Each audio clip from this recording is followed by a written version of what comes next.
are beginning to meddle into the development of our public policy. And it's rather sad that our current president is attempting to deny the CBA. Much as we know, a fact that is not being outrightly spoken about, the lifespan of a CBA is 2 years. Mm-hmm. After 24 months, things change because it's a projection depending on the economic activity of the nation. But now we are 7 years into down the line since it was agreed upon. The president was the deputy president. Every other senior government officer was in Jubilee, was a member of parliament. The deputy president was a member of parliament.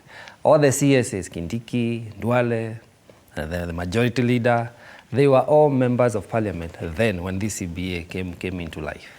Now for them to turn around and say this was an Ruto lie, that is not correct.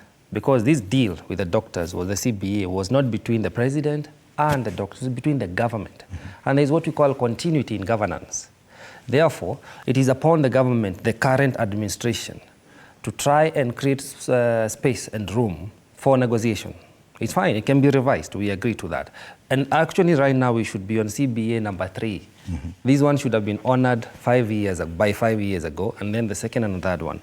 But since that has not been realized, and in view of the economic state that the country is in, it is only fair for the government to take responsibility. And I liked what Atwoli said yesterday, that they have, I think they should be having a sitting next week with the current administration to try and negotiate. Because remember, you have the doctors, they have their own union, but they are all under the COTU fraternity. That's why they can independently go on strike without needing COTU approval, and COTU cannot ask them to stop striking. It is their constitutional right to come out and agitate for fair pay and compensation.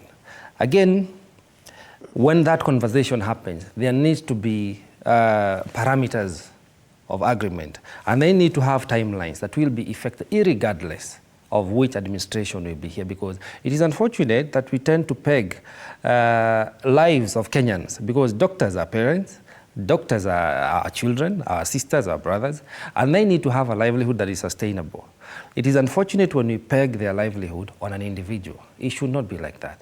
A document, a contract, a CBA that is agreed upon between a union and the government ought to be honored, irregardless of the political atmosphere. Mm-hmm. So I'm calling upon all concerned to just allow and have a sit down, a round table sit down, and we bring this to an end, because Kenyans are suffering.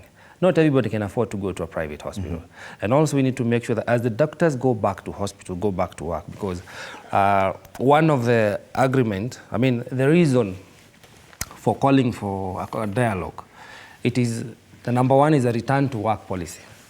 So as we return to work, as they return to work as doctors, what will be even their working conditions? Oh yes. So we need to have a national dialogue. Yes. And also the CS Health needs to come out and understand what Kenyans are dealing with. Let's not play politics. Let's not play petty politics anymore. Yet we cannot ignore the role of politics in such big discussions. Of course, on the front page of the Daily Nation, yes, there's that highlight on striking doctors being given 24 hours to call off their nationwide strike or face disciplinary action. The head of public service says 24 hours after they call off the strike, then they will be back at the table to discuss that. But Edwin, the understanding is that CBAs and subsequent discussions about the remuneration and other such like things should be